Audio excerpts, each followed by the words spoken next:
So my son started struggling at a really young age. He was probably about 2 or 3 when he started having really aggressive behaviors at daycare.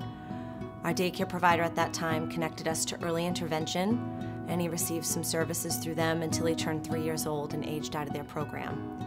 And then we were left without anything for about 3 years. He started first grade, and his behaviors were out of control in school, tearing classrooms apart, really aggressive towards teachers. They didn't know what to do with him, so they just kept calling emergency services and having him screened. And eventually, finally, emergency services saw fit to do a referral for the community service agency. I had never heard of them. I didn't know anything about them.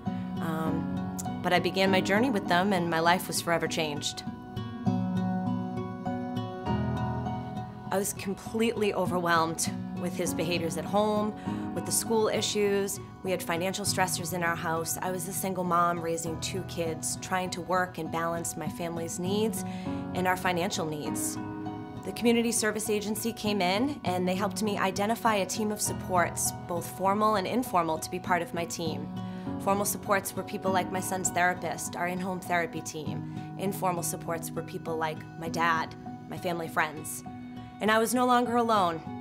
Community Service Agency works under a model of it takes a village to raise a child, and they helped me build a village. Tasks were delegated to those people. I learned to ask for help from them and to accept it when they offered it. It made a huge difference in being able to manage my child's needs. This was the first time that providers came into my home and asked me what I wanted. I had had a lot of providers come in and tell me what we needed to do, what we should do, but nobody had ever asked what I wanted to do. The team was extremely strength-based. They focused on everything that was right with my family and how we could build off of it instead of focusing on what was wrong. My intensive care coordinator managed my team for me until I learned how to manage it myself, making sure everybody stayed on task working towards our goals and our vision. My family partner, well, I guess I should probably explain to you what a family partner is. Family partner is a provider that has the lived experience of raising a child like mine, a child that has some mental health struggles, some behavioral concerns. The benefit to having that person on my team and at my kitchen table was that they really understood me. They had walked where I was walking and they had lived where I was living. And they gave me hope. They gave me hope that I could make change, and they empowered me to do so.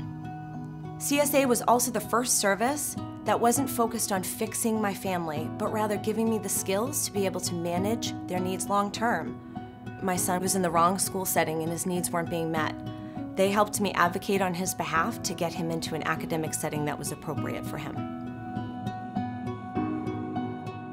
My family still has a team of supports in place to this day.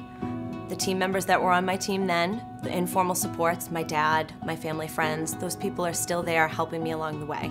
My son still has complex mental health needs, but I have the skills to manage them. My son recently mainstreamed back into public schools last year, and I've been able to help him navigate that process. Because of my experience with the Community Service Agency, I was inspired to do work in this field and help empower parents in the same way that I was empowered. I owe my family's success to the work that I did with the Community Service Agency.